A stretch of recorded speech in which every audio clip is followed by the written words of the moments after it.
Sheriff's Department. I'm calling from the Surf Motel. I'm the manager. Okay. Somebody called me on my motel phone and said they heard a gunshot at the motel.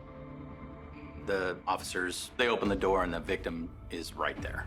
She had a gunshot wound to the face. Not a lot of cases that we deal with are this calculated. She was just murdered in cold blood. Just before midnight on March 19th, 2017, Sacramento Sheriff's Department responded to a 911 call about a gunshot at the Surf Motel. We're still getting further. Callers stating they heard a 923, but then another male came in and said his girlfriend was shot. The shots came from a white Mitsubishi. We get the call out, and typically what we'll do is we'll show up and we'll have a briefing with the responding patrol deputies.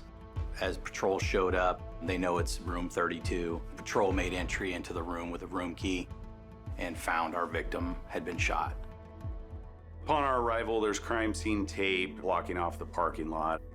There was myself and 3 other detectives. We would meet and discuss what we saw initially that we need to cover or discuss with patrol. The door was open when we arrived. The door lock was intact. It looked like the person who was there deceased possibly was not immediately violent. Like there was not a lot of destruction in the room suggesting that there was a struggle or a fight or any kind of physical confrontation. The victim actually had her ID on her. The victim was discovered to be Lenora Montoya. People would mix her up with Lenora, but her name was Leonora, and yeah, she went by Leo. Before she was born, her father passed away in an accident, and so her mother named her after her father, Leo. She was loud, obnoxious, right? Very confident. She was funny. She was definitely funny. I probably get a lot of my humor from her. She was at like a point in her life where she was doing great or doing better than before, but there was some slippage in that. She wasn't a bad person. She had a little bit of criminal history. Generally speaking, though, she wasn't a career criminal. She was somewhat unknown to us. We had name and very little information aside from that. We knew that the victim showed up in her car with 3 other individuals. We knew that she parked right in front of room 32. 4 people go in. They all go in voluntarily. Shortly thereafter, and I'm talking within minutes, you see the muzzle flash. And you see 3 people leave. A male and a female get into the victim's car and drive off. You see a female get out of the room and run off out of the motel parking lot towards the freeway. Being that she didn't leave in the victim's car, we were hopeful that she was going to be a witness to what occurred. There was the male friend of the victim who had gotten a call from that female witness that left. So we had a name, and it was just a matter of tracking her down. She was very distraught. She gave us a pretty good explanation what happened. The more we learned, it looked more and more like a setup. Her and her friend, who's Leonora, arrive at the motel to get tattoos. While they were there, a man and a woman who she also knows walk into the room, and instead of selling them tattoo services, the male shoots the female. They take the victim's phone and the witness phone.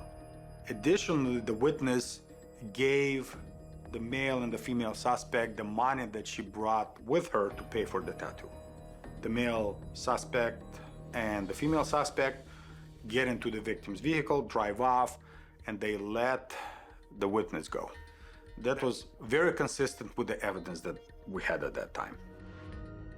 After getting the witness's account of events, police speak to Leonora's boyfriend for further information. He had told us that Lenora was meeting some friends and provided us with their names, James Baca, as well as Rebecca Teme. And James Baca was going to give Lenora a tattoo, as he was able to give tattoos. My mom had a romantic relationship with her, I knew that. I don't know how they met. My mom introduced me to her one day and I kind of brushed her off, and my mom was upset that I brushed her off, and I said, I don't like her, Mom. Like, you shouldn't be hanging out with her. And I remember my mom getting upset about that. Baca is a career criminal. He's a disgusting human being. He's a coward. He'd been in and out of prison for violent felonies. A guy like that is dangerous. And Rebecca, same thing, in and out of jail her whole life. We work with our Major Crimes Bureau, and they were working the angle of getting cell phone data for the suspects that would give us their location. Their cell phones were pinging in the Bay Area. They were driving, and the chase was on. During the pursuit, they throw out the victim's phone, they throw the gun. At the termination of that pursuit, both Teme and Baca fled on foot.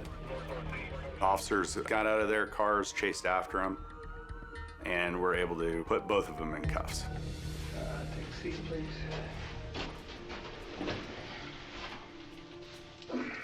So, what was going on in the Bay Area? I mean, seriously, like, what was going on with that? You have any idea at all? No, can I have my lawyer?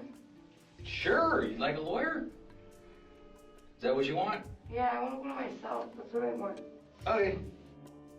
What I've learned through the years is that people are either going to talk to you or they're not. She lawyered up, and we knew that that was it. Come on, through this way. We knew Baca was also a prison guy. The likelihood he was going to talk was very minimal, but you know, you got to try. How are you, James? How you doing, man? Sounds like you had a exciting evening. What are we talking about? Well, I'll explain to you. Okay, I'd like a lawyer, please. Okay? He's just like, I ain't talking. The reality set in for him when we came back in. We're like, hey, we're taking your clothes, because he was wearing the same clothes that he was wearing when the homicide occurred. That's gonna have evidence on it. Close range, shot like that, you could get blowback from the blood coming from the victim, gunshot residue. You're gonna test the clothing for that. Sure. All right, sure, James. Gotta put your clothes.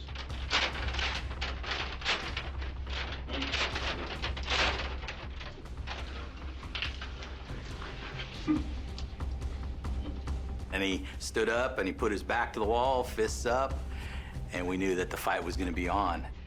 You didn't really fight? That's what it is, sir. Lay down on the ground. Lay down on the ground. I'll be honest with you, he did not hesitate. Lay down on the ground, flat. I was a little surprised because he straight up brought up his fist, lowered himself down, said, let's go. And as soon as he saw the taser, he got deflated. While preparing for trial, investigators get a clearer picture of what happened that night between Leonora and Rebecca. They were dating at the time. It was rumored to us that they had met in prison, and when Lenora got out of prison before Rebecca did, and Rebecca met up with her after that outside of prison.